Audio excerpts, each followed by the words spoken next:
How much do you know about the segregated schools in the South? Did you know that in 1951, all of the Southern states were under mandatory segregation laws? Did you know that these segregation laws made it illegal to provide the same level of service to blacks as it was given to whites? And did you know that 5 different lawsuits from 5 different states were combined to form the Brown versus Board of Education civil rights case? Freedom and civil rights in the United States has never come without a struggle, without demand, and without legal prevail. Today, we have a first-hand account of what it was like living history. It will be an eye-opener for you, so grab that pen and paper. You'll want to take a note. If I got to go to college, oh my goodness, I like discovering new things. You get to see what works for you and what doesn't. That helps you evolve as a person. You get to make like a supernova of skill or talent or whatever it is. I've always wanted to go to college. I just feel like that's my destiny. My name is Queen, and I am your dividend.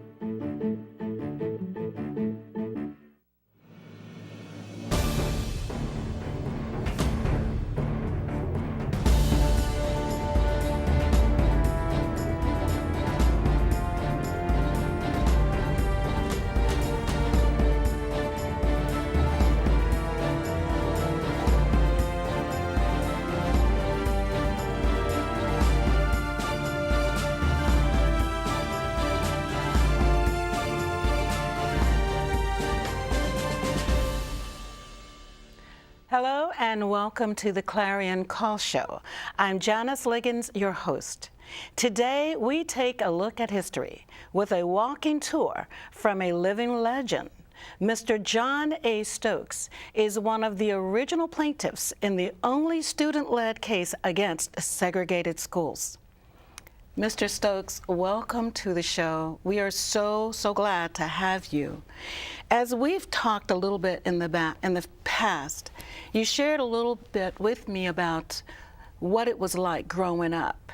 And you just shared that you're 82 years old, looking good, by the way, at 82. Thank you. But that means you really were there before any of the civil rights other cases were filed. Tell us a little bit about what it was like growing up in the segregated South. Tell me first, what is Jim Crow? We've all heard it, and we all have our different definitions of it, but what is Jim Crow? Well, thank you very much, Mr. Liggins, for inviting me. When I speak, I speak for 5 cases. I'm not speaking for John Stokes. Okay. I'm carrying a heavy load because I have to represent all of the cases. And thank you again for having me. Sure. When we speak of Jim Crow, we speak of a multiplicity of things. We speak of the segregated South, but beyond that, we speak of individuals being deprived of privileges that human beings, by their birthright, should have been able to experience and enjoy. Mm-hmm. And that was not true. And in order to really talk about Jim Crow, I have to speak of the medallion that I have here. It represents Dr. Charles Hampton Houston, who said that his job was to kill Jim Crow. And he utilized the services of Mr. Thurgood Marshall, Oliver Hill, Spotswood Robinson, Martin, and the rest of the individuals to do just that. But to clarify more vividly what it meant to us, it meant that we had to live a certain way. We had to live a dual life in the South. Mm-hmm. We had to live a life among the white people, and then we had to live a life among the colored people. And sometimes it was pretty terrifying because of the fact that we had to watch how we spoke, had to watch how we walked, how we talked. And my book, Students on Strike, indicates the fear that prevailed in the South during that time among colored people. You mentioned in the book that a black person, youth or adult, at night often, if they were walking along a roadway, had to hide from cars that may be coming along, whether it was coming from the behind you or forward, and you all would hide in ditches and trenches to wait till the cars passed. What was that like? It was very fearful during that particular time, and it was a concept that we learned to live with. It's called the survival of the fit, the fittest during that particular time, and our parents taught us to do that in order to survive during that time, because we didn't know who our friends were, nor enemies at night. And under the darkness, as we know, the Ku Klux Klan would do some pretty terrible things. Later on, we'll talk hopefully about the burning of the cross and things of this nature that they exhibited to show their power and their strength. And you even had a cross burned at the school you attended. Yes, ma'am. Is that right? Yes, ma'am. After we went on strike, a cross was burned to terrify us, and it didn't deter us at all. So these particular concepts and things were utilized as a part of the white power structure to put fear into the minds of the colored people. And I know that you were not able to really start school, elementary school, until you were about 8 years old, just because you and your twin sister had to walk 5 miles? 4.5 miles. 4.5. Yes. Accuracy is always great. 4.5 or 5. Yes, but that's tremendous. But the whites got bust. Oh yes. The boy who played across the street from me, Jack Jeffers, and others were bused to a school that was closer by than the school we walked to in Farmville, and because of the fact that. If my twin sister and I had walked, we would have been required to walk around 3 miles, but through the woods to a school, a 2-room school, which was in Hampton, Sydney, which was away from Farmville, the town of Farmville. Prince Edward County is the county that the case represented, and Prince Edward County was our county seat during that time. Well, Farmville was the county seat. Prince Edward County was the county that really rebelled against the government and closed the schools down. And I read one article that it was the only county in the United States that was as rigid against integration, even after the integration law, after the case was won. Yes, ma'am. Wow. It was. Now, may I read something that was written by Mr. Kennedy? I quote, "We may observe with much sadness and irony that outside of Africa, south of the Sahara, where education is still a difficult challenge, the only places on earth known not to provide free public education are Communist China, North Vietnam, Sarawak, Singapore, British Honduras, and Prince Edward County, Virginia." Wow. Something must be done about Prince Edward County, Virginia. And that's part of his quote. End of quote. This is a statement that was made by Robert F. Kennedy on March 18, 1963 at the Kentucky Centennial of the Emancipation Proclamation. So you were in the hot seat of all counties in the United States. It was the only county in the United States who had not complied. Yes. So tell me a little bit about the school you went to and the thing that led to you guys, the other students. Yours was the only student-led case. And tell me, how did you all come about leading the case? What were the circumstances like that you wanted to draw attention to or correct in your school? Well, in order to really understand what happened in Prince Edward County, we'd really have to go back to Plessy versus Ferguson. Okay, that's the separate but equal rule. Separate but equal. But what I want to know... And separate but equal, but it would never equal. Yes. It would never equal. Right. And we saw this. I saw it when I had to walk 4.5 miles to school. Right. Because there was no bus provided for my twin sister and me. Right. And each time I'd be walking, I would think of the fact that these other kids, these white kids, have buses. Why can't we have buses? Right. So it was a stirring within me that says something Good. isn't right with Good. this equation. And you even said that you felt that they were programming you guys for failure. Oh, we knew that. We knew we were being programmed for failure by virtue of the fact that during that particular time, see, we lived through 2 wars, World War II, and we're right in the midst of the Korean conflict. So these were Korean veterans and World War II veterans who had come back from serving the United States. Let me go back to yours. You all went out on strike. Yes. How long were you out on strike? 2 weeks. 2 weeks. Yes. And even after the case was won, I know your case got combined with 4 other cases. Yes. In the Brown versus Board of Education. Yes. But even after your case won, the state closed the schools? The state didn't close the school. The county closed the school from for 59 through 5 years. 64. Wow, Yes. that's defiance. Yes, they would, and that's why Mr. Kennedy said what he did. Yes. You see, that's why he came down to try to coerce the individual to reopen the school. But you guys stood your ground and you won the case. Yes, we won the case. But you were asking me about why we did what we did. We did what we did based upon the fact that Plessy versus Ferguson was not working. That we knew we were being programmed for failure from the start. Persons who had come back from the service were telling us that, look, you can do better than this. Yes. They could not fight because these were veterans receiving monies from the government. But you guys did. But and we knew that's we the could key. fight. Amen. And we decided that as we looked at the school system, we looked around and there were only 2 schools, only 2 brick buildings for colored children. We're going to have to take a break and come right back, okay? All right. Stay tuned as we continue learning from our living legend, John A. Stokes. We'll be right back. I'm sorry.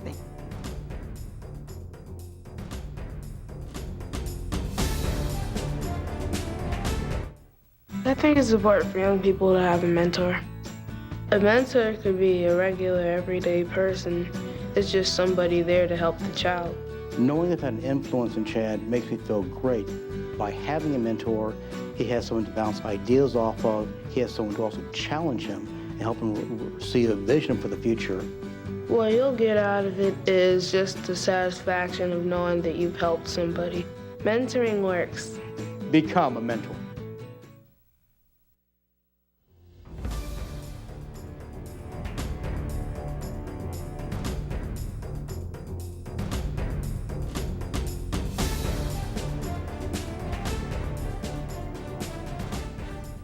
Welcome back.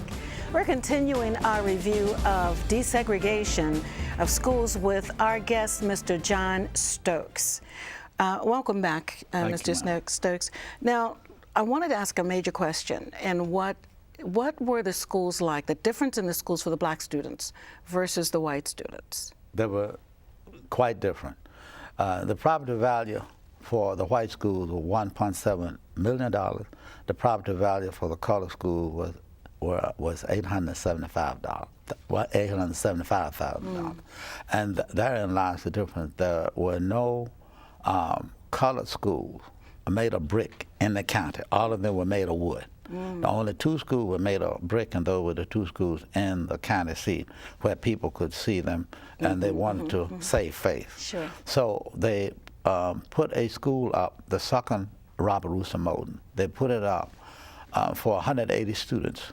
And when the students moved in, there were 220 plus. When we got ready to go on strike, that same building was housing 450 students. A school that was built for 180 was housing 450. Wow. But in order to accommodate the overflow, instead of putting up brick buildings, they put up tar paper shacks. Tar paper. 3 of them. 3 of them that were not fit for cattle to be in. It leaked in those buildings. Those buildings had tar paper on the outside, not adequate. No plumbing? No plumbing.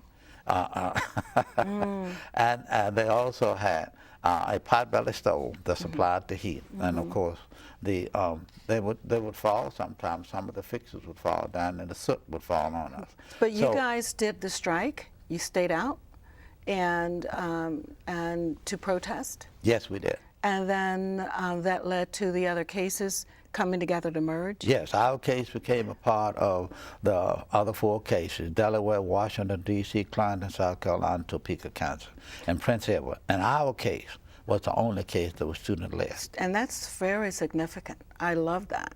I love that because the students were speaking up for themselves, taking action. Well, we had Did had your parents enough. know about it? No, they did No. not. No, So they did you were not. naughty. I called it the Manhattan Project because of the fact that it was done in secrecy, just like the atomic bomb, you see. They did this atomic bomb situation in New Mexico and Tennessee, and no one knew anything about it. Right. So we used the same procedure, Nice. secrecy. But it worked. And it worked. And that's awesome. That's awesome. Now let me ask you, you've gone around the country now speaking to students about all that you have lived through and experienced. And you've written a book, Students on Strike. That was actually, you were requested to write the book, and we have by National Geographic. How did that come about? Dr. Wolf, who was then, at that time, she was a teacher in the Atlanta and Georgia school system, saw me in Chicago. And she approached me, and she knew someone who worked for National Geographic, whose name appears on the book with me, Yes, Dr. nice. Herman Viola. And Dr. Viola got us a conference at National Geographic, and when I took all of my data in there, they said, we have a book. Nice, and you do. It's a great book. It was really, really a blessing because another book company had asked us, and they said they could not write the book because the literature was too heavy for them. I guess it was. Now you also have the medal that you have around your neck. Yes, ma'am. Is the Charles Hamilton Houston Pioneer for Justice Award. Yes. And you've said that that's the award you're most proud of. Yes, it is. Why? It's I'm very excited about this award by virtue of the fact that Dr. Charles Hamilton Houston is the one who built the foundation for us to do what we did. Okay. Dr. Houston indicated that his job was to kill Jim Crow. And he was the one who was instrumental in teaching Mr. Spotswood Robertson, Oliver Hill, and also Mr. Thurgood Marshall and others how to fight. He says, I want you to be social engineers. Nice, nice, And nice. that's what he taught them to be. You've received numerous awards and recognitions, and I know that this case was fought years ago, and at the 50th anniversary of Brown versus Board of Education, you were invited to the White House by Laura Bush for honoring the 50th anniversary. Tell us a little bit about that. Well, the person who's responsible for us being there really is Dr. Cheryl Brown Henderson of the Brown Foundation in Topeka, Kansas. Okay. She was instrumental in getting each of these dates at the White House. And Mrs. Bush came down and spoke with us. Very warm individual. Beautiful lady, and her educational background assisted her greatly in dealing with us at that And you time. later, at the 60th anniversary, were invited by President Obama. Oh, yeah. Wow. Wow. Yes, what a very treat. nice. What a treat. And he was kind enough to take pictures with each of us individually. He did or that with for a group. himself as opposed to. Yes, he was there. He was we're there. not going into yes, that. yeah. Very nice. Very nice. I'm sure that was very special. Yes, it was very heartwarming. And also, Mr. Obama said something. He says, I would not be president of the United States of America today if it had not been for Brown v. Board of Education. Oh, and that's true. And that's was very, true. very heartwarming to sure. us to hear him say that. And there's even a nice memorial that addresses what you all went through, the Virginia Civil Rights Memorial. How did that come to be? That came about because of the fact that the former governor of the state of Virginia, Governor Warner's wife, was the one who really initiated that concept. Her daughter was walking across the grounds one day and said, Mama, I don't see anything here that denotes colored people or black people. And so she started looking into it, and of course that was the initial concept that caused that particular event to come about. And it was quite an honor because our images are in that particular Memorial. I was trying to figure out which image was you, but Right behind Barbara Johns. Is that right? I'm standing right behind Barbara. Right behind Yes, and Barbara my Johns. twin sisters to the left of me. Bless your Yes, ma'am. heart, bless your heart. Well, you have done so much over the years and so much to bring this to life for the students of today and continuing the fight. So we appreciate that. Well, thank you. Yeah, we're going to take another break, Yes, okay? ma'am. When we return, we'll look at how educational challenges persist even on the other side of the world. Stay tuned.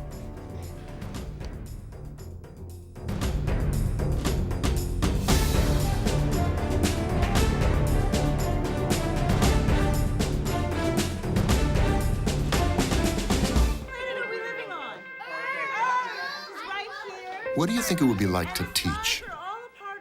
Chances are, you have no idea. Teachers today are breaking down obstacles, finding innovative ways to instill old lessons, proving that greatness can be found in everyday places, and that you don't need to be famous to be unforgettable. That's what it's like to teach.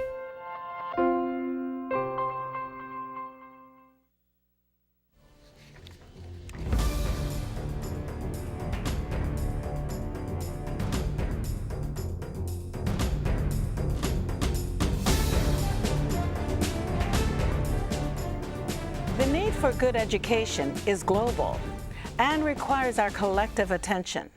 Joining us on this segment are two educators from the other side of the world, South Africa. Joining us is Romakoni Ropanye, Director of Biology at Northwest University in Mafeking, South Africa. Also, we have Mrs. Sophia Lasajani, third grade instructor at Seattle Primary School in Beckersdale, South Africa. Welcome, ladies. Welcome to the show, along with Mr. Stokes. We're so glad to have you with us. Now, what I wanted to ask you about, and I'm so thankful you all could be here. I know you're here visiting for a short period, but I just think it's a blessing that you're able to join us at this particular time on the show, because you both are educators, and we're talking about education. And you mentioned to me earlier that in South Africa, there are 11 different languages that are spoken as native tongue just in South Africa. How does that impact you as educators once these students come to school? Okay, what happened is that officially all the languages should be taught, but we have English as an official language. But when these children come firstly to school, they come speaking their mother tongue. And depending on where you live, if you live in the rural area like I do, in the villages, you'll find that every village is a local language, which is not a big problem. But for her, it's quite a big problem. So, Sophia, I know you're more in the city near Johannesburg. Yes. Is that right? So you may have 6 different languages from the incoming students at one time? Exactly. So how do you handle that? It's really a challenge to us, but we are trying by all means that we can explain most of the terms. If they don't understand, we can make actions, or we can make some resources for them to understand what we are trying to say. How long does it usually take for them to catch on to the English? Do you try to teach them in English? We were teaching in English before. Yes. Now the system has changed that from foundation phase, we need to teach in mother tongue. In our language is Setswana. Setswana. So most of the people, if they don't know Setswana, we explain to them, but it takes about from 3 months to 6 months for them to understand. What about the resources in your schools? Do you have sufficient resources, you think, the materials and all, to conduct the classes the way you want? We really don't have enough resources. Most of the time, we are advised to do resources for ourselves. Oh, provide your own resources. Yes. And that happens everywhere. I think a lot of teachers end up having to promote or provide resources. That's here as well. But the government is providing some uniforms and food Yes. for the students. Is that all students? Or get uniforms, or just in different jurisdictions? It all depends on the learners. If they don't have uniform, the government gives them uniform. That's nice. That's But nice. if the parents can afford to buy the uniform, the government don't give them uniform. One of the things you mentioned to me earlier was that the teacher has the role of being almost everything to these students, including perhaps nurse, because a lot of the girls come to school pregnant, and you have to make sure that, or with HIV, and you have to make sure that they get their medicines. And tell us about that. In our country, we call it paradigm shift. Paradigm shift. Okay. As a teacher, you are a teacher, you are a nurse, you counsel at the same time, you are doing safety and security in school. Wow. That's what we are doing. So if the learners come to school being pregnant, we've got to take care of them. Make sure that they've got enough food. Make sure that if they are sick, you've got to take care of them. Call the ambulance or give them some medicine.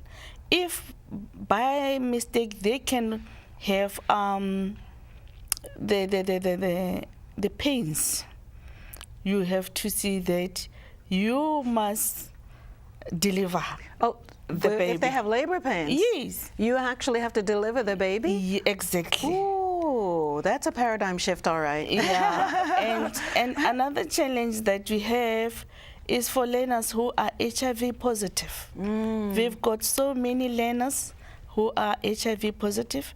We have to make sure that they take their ARVs. Oh, wow. And after taking their ARVs, meanwhile, you are supposed to teach. You have to see that you give them food. Yes, yes. After taking their medicine. Well, now, Connie, I know you teach at the university level and teach in biology. Are you seeing that the students come to you prepared for the university level? The new system, what they apply there in their primary school, is not equipping most of the students. They are not ready. Actually, we have got two types of students coming into the university, because we have got schools that we call the Model C, which were previously from advantaged areas, which were previously for white children. So there they have all the resources, the laboratories, the computers, the libraries, everything. Then we have children from disadvantaged areas. That is where we speak of the rural areas.